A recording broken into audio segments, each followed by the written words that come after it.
Hello everybody, this is Jaguar XJ220 and welcome to the episode. In this episode, we're going to be using the classic Jaguar XJ220 at Expressway for this particular episode.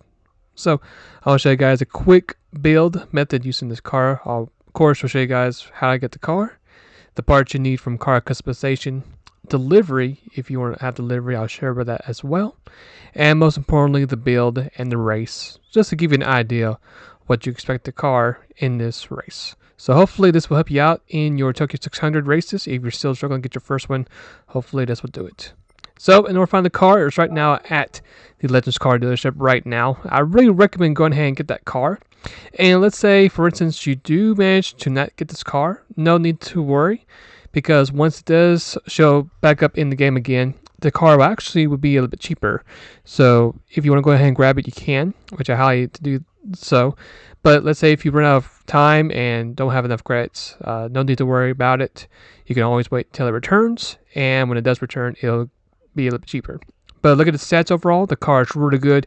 You don't really have to do anything at all to the car, to be honest with you, since it's right at that 600 point criteria. But since there's actually some ways you can actually put an upgrade or two in this car to really exploit the point system, we are going to do that in our particular build to make our car better than what the car is currently saying in the stats in the Legends car dealership. So after you get the car, here's the livery that I'll be using for this race. So if you guys want to pause the episode and just search this livery on either GT Auto, or if you can go to the showcase menu and just copy that livery to your collection, you can. Now let's say if you want the parts, I'll go ahead and show you the parts right now, starting off with the BBS LM rims. Make sure you have everything standard as is once you grab those rims, so a pretty easy procedure for that. For your front bumper, make sure you have type B equipped on the car. A very simple adjustment as well. And after you grab that adjustment, the next thing we're to add, which is pretty optional, is going to be the type A side skirt for the car. After you add this addition to the car, the last option you can add to the car is going to be the wing. As you can see, the wing we have in the back of the car is actually a little bit slightly tilted. It's going to be the type A wing. Make sure you grab that particular part, and that's going to be all the parts you need for car customization. So once you grab all those parts together from car customization, let's now head on to the setup and see what we can do for our build. So you can see for the first part of the list, nothing too out of the ordinary. We got our trusty Sport Hard tires as our main tire compound. Fully customized diff. I would recommend you guys go ahead and just pause the episode and just copy down the numbers on the differential. Downforce 107 for the front, 300 for the rear, and fully customized manual transmission, and that's going to be it for the front page. Here's a look at the back page. We got ourselves a racing brake system and racing brake pads. Weight reduction stage 1, and that's going to be it for the whole entire build. So nothing really too crazy or out of the ordinary for the car. Like I said before, you don't really need a whole lot in this particular build setup, since the car is right at that 600 point criteria. But once you do all those steps, you should be able to have below 600 points in order to be eligible to run at Tokyo Expressway. So for the car, I would say this car is very smooth, very quick, very effective in this race. With those racing brakes, you should go a bit further in the straightaways for your braking. So as we get to the first couple of corners, we're going to brake. We're going to be finding ourselves right behind the Mercedes-Benz, and the brakes actually are very, very good.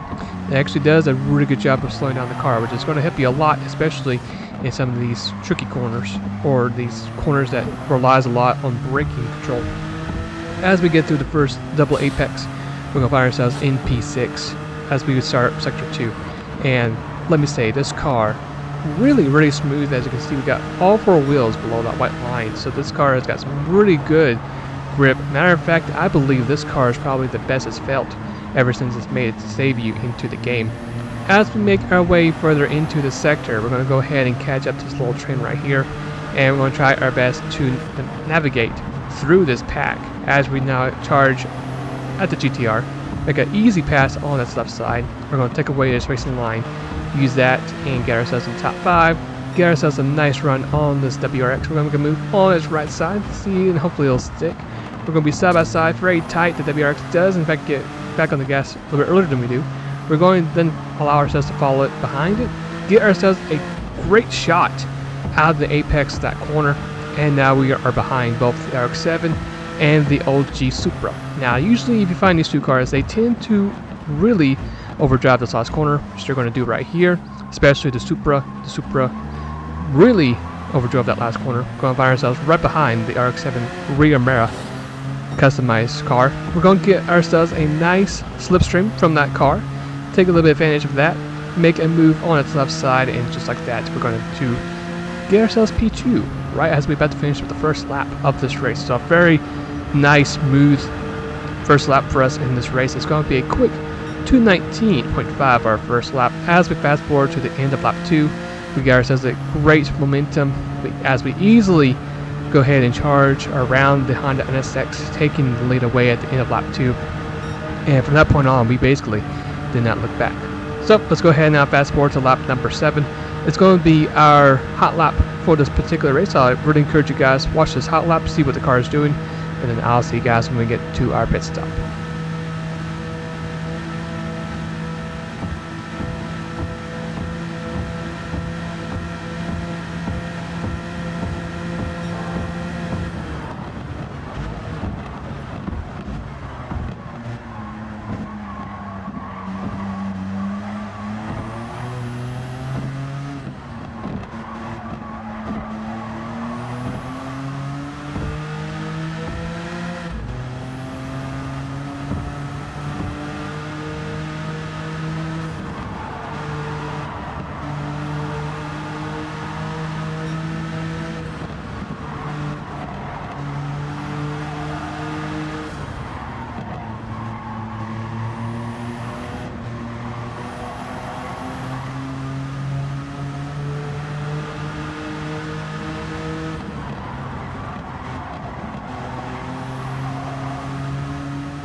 Alright, so here on lap number 8 is going to be our scheduled pit stop for the race. Now, thankfully, we have made it over halfway of the race distance.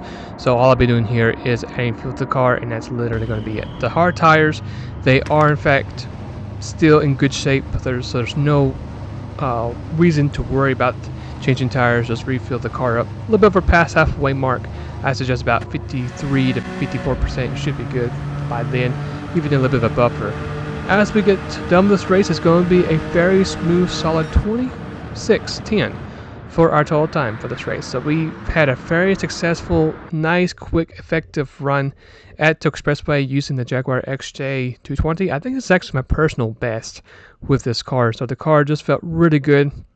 If you do have this car, I really highly suggest trying this car out. And let's say, for instance, this car doesn't really do you any favors for Tokyo Expressway, then I will highly suggest you just save the car and use it for Le Mans, because this car basically has every category you need it to have: good fuel mileage, good speed, and good handling. Got ourselves that clearance bonus, and that's going to be it for the episode. So hopefully you guys enjoyed today's episode. Now for my next plan, I'm going to, of course, might do a video on the next update, which is supposed to be showing up tomorrow, hopefully. So looking forward for the new update. Been long way overdue. So looking forward for it. Hopefully it'll be a good one overall. I think it will be overall a great update overall. But hopefully you guys enjoyed the episode. If you did, why not go ahead and leave a like. If you guys love what you saw today and like to see some of my content later down the road, why not go ahead and hit that subscribe button as well, and make sure you ring the bell button as well for notifications. That way, whenever my videos do drop, you don't miss it. And if you check out the last episode, there it is right there. And with that all being said, hopefully you guys have a great rest of the day or night. And I'll see you guys later, and take care.